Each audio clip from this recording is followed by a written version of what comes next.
You are listening to the Horse Radio Network, part of the Equine Network family. This is episode 136 of the Wisdom by Wessa show on the Horse Radio Network.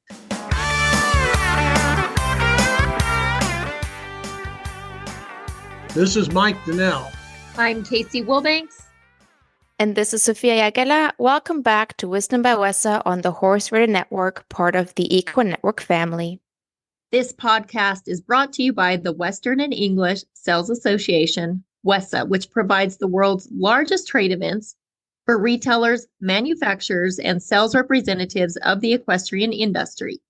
In this podcast, we feature exclusive interviews with noteworthy Western and English personalities, retailers, and exhibitors in the equine industry.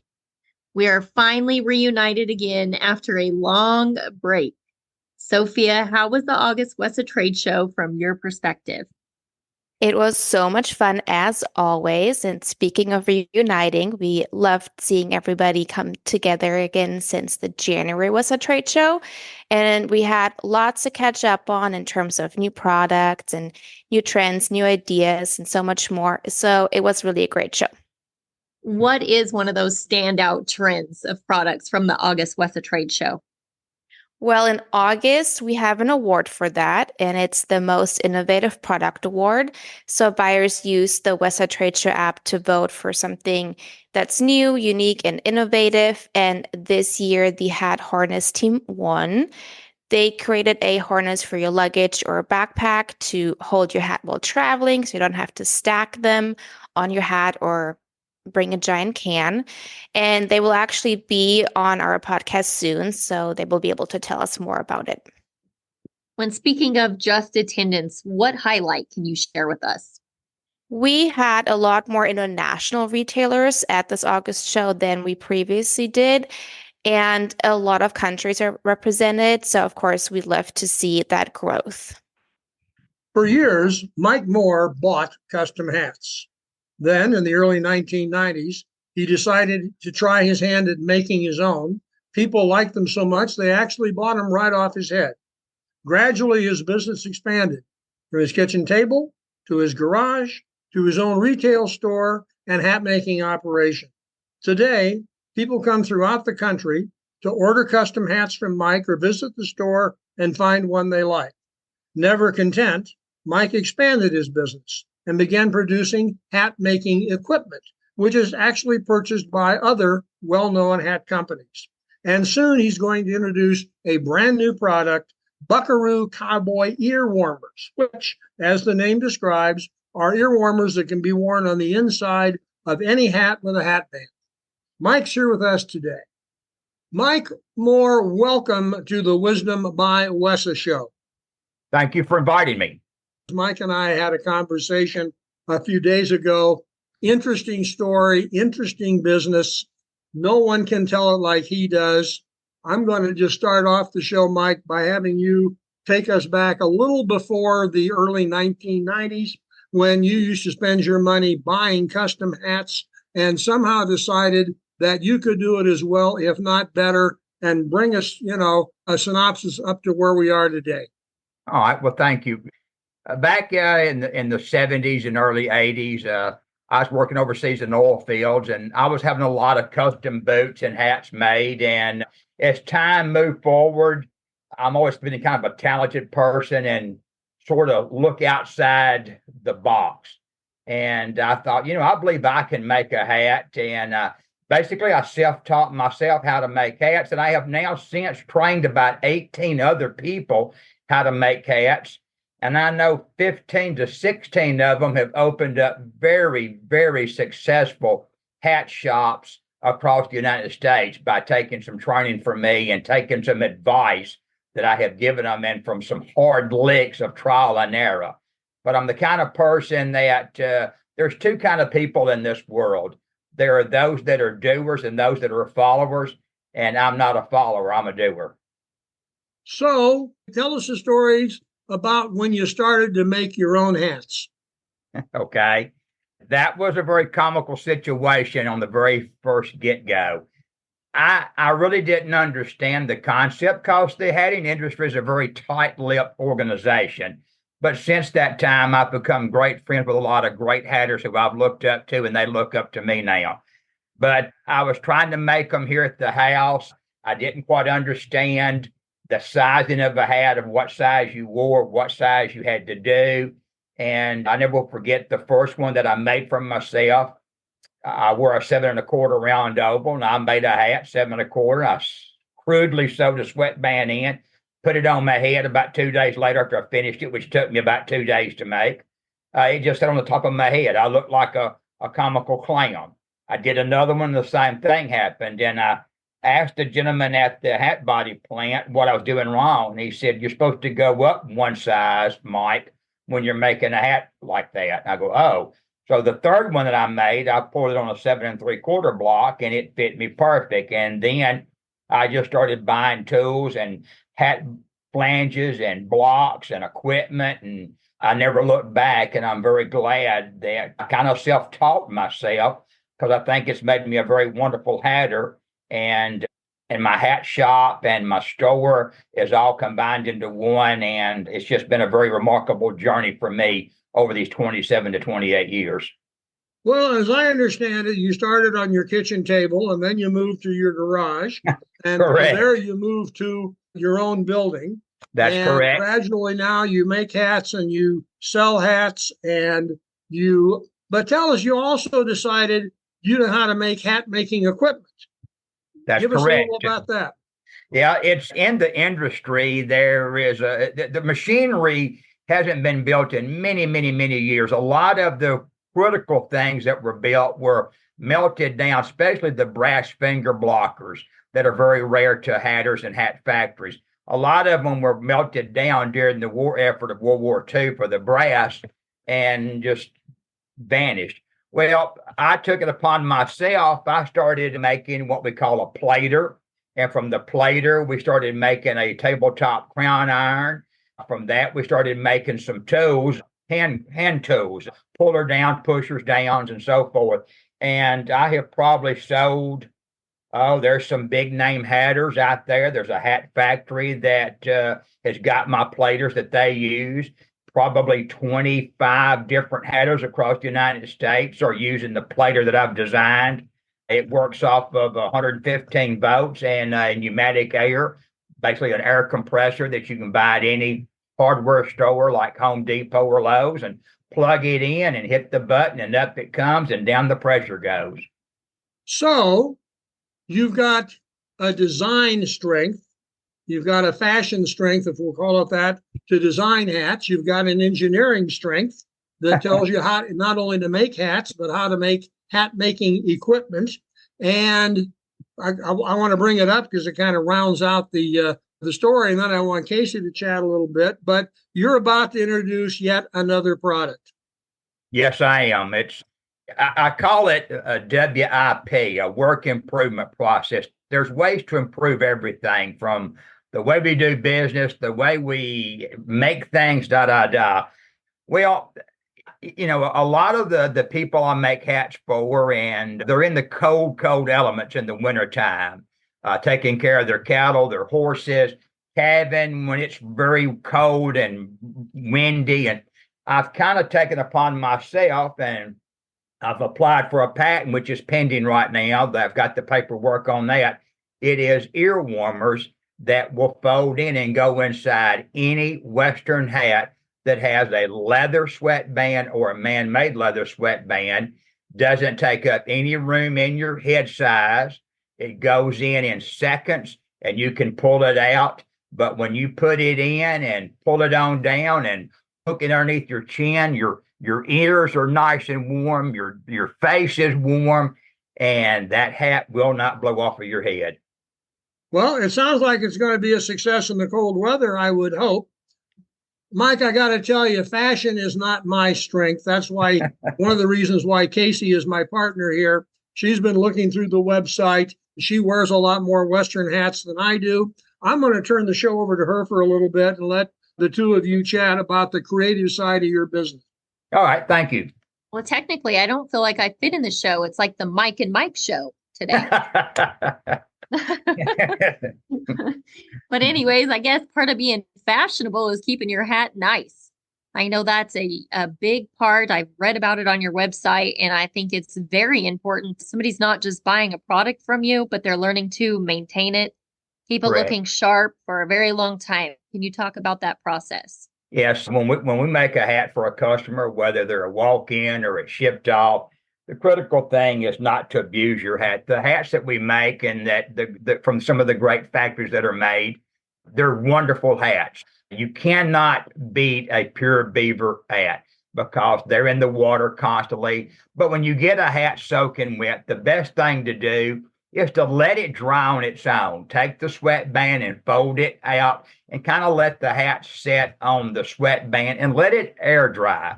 Don't put it somewhere in the kitchen or on a nice counter that may drip water onto it and get yourself in trouble from your spouse or whatever. You don't want to take a hair dryer to a good hat and try to dry it. Let it dry naturally. I tell customers the best thing you can do for your hat is to wear that hat. A lot of people have come in to see me over the years and they talk about they've got a hat, but they don't seem to have it on. A hat will shrink up if it's left out in a hot vehicle in the summertime. It's like cutting a piece of fruit and lay it in the hot sun, how it wrinkles and draws up. Those good hats and those leather sweatbands in the hats, they will draw up also when they're exposed to that hot box like a car or a truck when people leave them in there. Just wear your hat, brush it off, and enjoy your hat. That's the thing that I can tell you you will get enjoyment out of that hat for many, many years is by wearing it and brushing it off. But what happens if you set your hat on a bed? Well, a lot of people say, that's bad luck, Yeah. Hey, I've set mine on the bed before, and I consider myself, I still have good luck. I think that's a wives' tale. I don't want to tempt it. I've been trying to teach my 8-year-old daughter for years, and every time I walk in, I'm like, get it off the bed. That's right. She just tells me why. I said, I don't know. You just don't. Yes. No. So I just think it's exceptional to learn about taking care of your hat. And then also on your website, people can reach out if they do need additional help on. They can. How to do this. They can. And I guess a lot of people would like to know how the term, you hear somebody, oh gosh, he's as mad as an old hatter. Well, mercury was used long time ago in curing a hat that the hatters would block and sand. Well, mercury would get into their system through their hands, and mercury would have an effect on a person. And those that they referred to back long time ago, oh, he's mad as an old hatter, was because that person had gotten mercury in their system, and mercury was starting to make them sort of crazy. And that's where that term kind of came from. Oh, wow. We learn something new every day. Talk about the different styles. You have so many different options, whether it's cowboy hats or fashionable fedoras and so many more. Exactly. There's about 8 to 10 really tried to true hats that you see all the time. Typically you see what we call a cattleman's crease. That cattleman's crease can be changed from narrow in the front to wider. You see a telescoping ring that when you look down in the top of the hat, it's got a ring in the top of the hat. Then you've got hats that have a gust. It's got a slope going up to them. You've got some that have 4 pinches that are taller, for instance, like a highway patrolman wears. He's got a lower crown with a 4 pinch. A lot of the cowboys and so forth will want it a little bit higher with the 4 pinches or 2 pinches.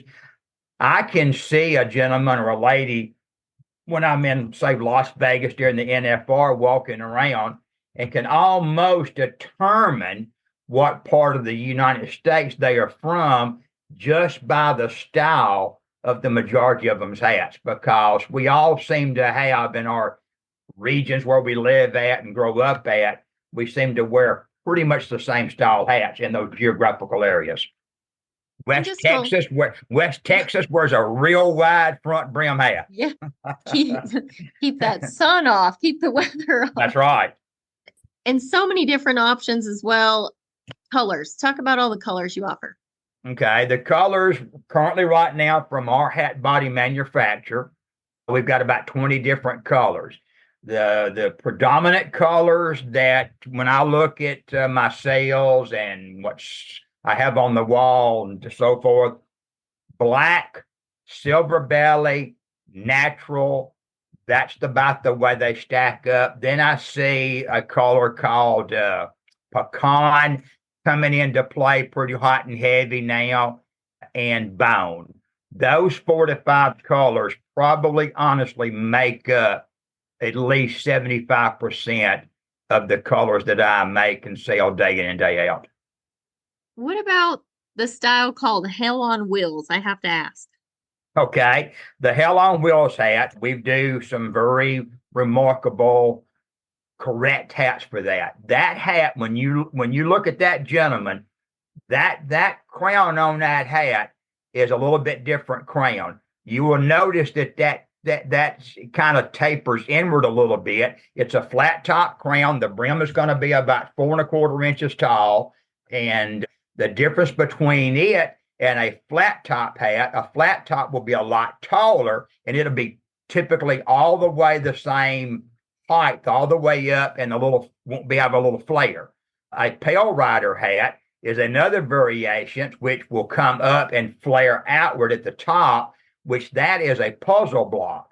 You have to have that block to do that. It's a puzzle block, 5 pieces, because you can't pull that block out of that hat when you're through sanding, because with that flare at the top. So that's why you have a center piece you wiggle out first, then you can start breaking the other pieces of the puzzle out of that, and you can keep your crown intact.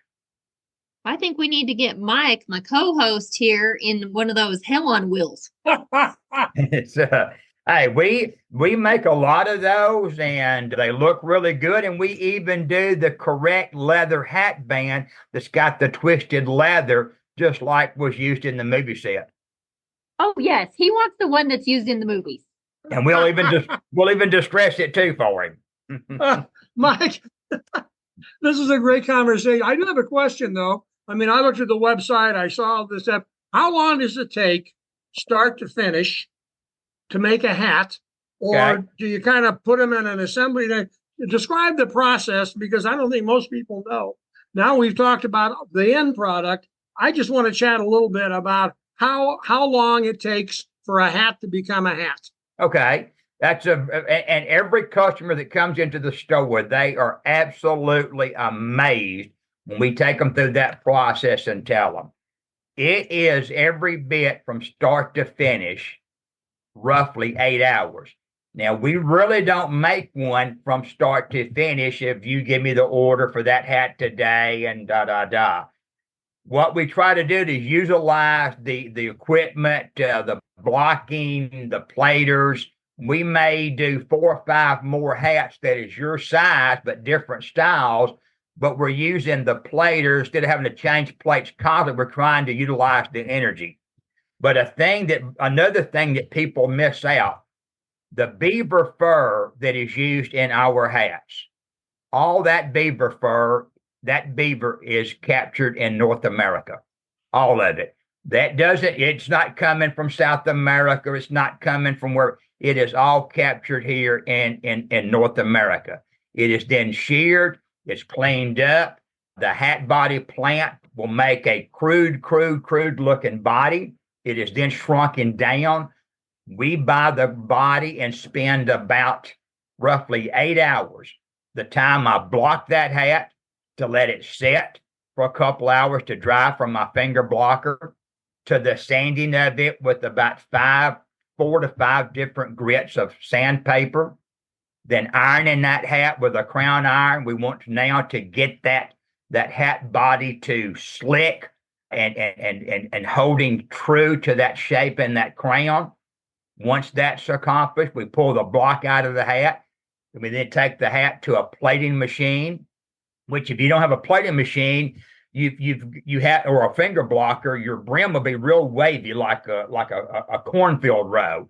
So then you got to spend a lot more time of hand ironing slowly to get the wrinkles down out of that brim, because you can't sand it smooth if it's wavy. But a plating machine, you throw that hat in there and it will flatten that brim out just as flat as a piece of glass. You take it out, you lay it onto a metal table for about 30 minutes to cool. Once it's cooled, you cut the brim down to what he or she asked on that hat, from, say, a short of 2 inches to a maximum of 5. Then you sand the brim, you sand the top of it, the bottom of it, you hone the edge over. It goes back into the back part of my building, where we then get the appropriate sweatband. We size it to the hat, sew the sweatband together, sew it into the hat, add the bound edge if a person wants a ribbon edge on the outside edge of their hat, put the hat band onto it, and then take the paperwork and look at the notes that I or one of the people that work for me wrote down with you, the customer, of how you wanted that hat to look. And then we'll start that process, which sometimes shaping a hat can be as quick as 10 minutes for crown and brim to sometimes an hour. People will say, I want the brim like this on this hat, but I want the side profile like this. I want the crown like this one, and so forth. So you have to work with the customer. And we tell people this: you come into the store to pick your hat up when we call you it's done. We don't care if it takes us 10 more minutes or all day. You stay as long as it takes to get the hat that you want to look right. We don't want you to leave until you're 100% happy. Well, and I think that speaks to why the business is successful, because there's a production side, there's a design side, there's a marketing side. I applaud you on how well you've used social media and websites and things like that to present the product and the production. And then there's the belief in quality and the belief in service. And, and we've been doing this show for a long time. And I can tell you that most of the people who are very successful in this business, regardless of the product line or the brand, all tend to follow that same pattern of quality product, customer service, belief in service, and creativity. And clearly, in your case, it results in a lot of satisfied customers. And I suspect it will for a while. We're all very anxious to find out how the ear warmers do when you take them out in Vegas. And my guess is you've got something else up your sleeve you may not want to talk about yet, but I'll bet if we chatted again in a year or so, there'd be something else come down the line that you figure the market will buy. Oh, definitely so. I'm always, my mind is constantly thinking, what can I do better? What can I make that will make things? I've looked at things that aren't even related to the hat industry, trying to figure out how I can make it better. One of the things that I have enjoyed by being in WESA is attending the shows and looking at the trends. Now, I'm not a clothing boot store, but the one thing that I have worked diligently on is exceeding my customers' expectations. When they come into the store, they come into a custom hat shop, but when they come in, if you could see their face, they don't know if they're in an art gallery, a Western museum. They see all the hats, about 300 on the wall. They're blown away. But I also noticed in the early days that a lot of women or girlfriends would come with their male counterpart when they're picking up their hat, and I could tell they were kind of bored. So going to WESA, I got to looking around, and I started buying and reselling nice leather high-end purses, nice high-end turquoise, sterling silver jewelry. I've now expanded into some items for some men, some sterling silver money clips, different things of that nature. I want to exceed my customers' expectations. So I have unique things that are kind of not in the realm of my hats, but they are quality products that I either use or my children or my wife use and like. And that's what I like to promote in my store, those unique things that are high quality that they can't find somewhere else. Well, and that clearly is the market that WESA serves. It's the market that you serve. It's the market that we try to reach to when we do this show. And I want to thank you for taking the time I've learned a lot. I'm sure all of our listeners have. Everybody knows what a hat looks like. They have no idea how it gets to look like that, especially if it's a quality hat. You clearly, for you, quality and customer service is a religion, and we appreciate you doing that. And we've certainly enjoyed having you on the show. Well, thank you for having me. Thank you again. Show notes and links from today's show can be found at the website wisdombywesa.com. And feedback, of course, we'd always love to hear your feedback. There's a contact link on that site. The Wisdom by Wesa show will be published on the 15th and 30th of every month. You can listen on most of your favorite podcast players, and you can also listen on wisdombywesa.com. Be sure to visit all the great shows on the Horse Radio Network at horseradionetwork.com. Wesa, where the industry meets.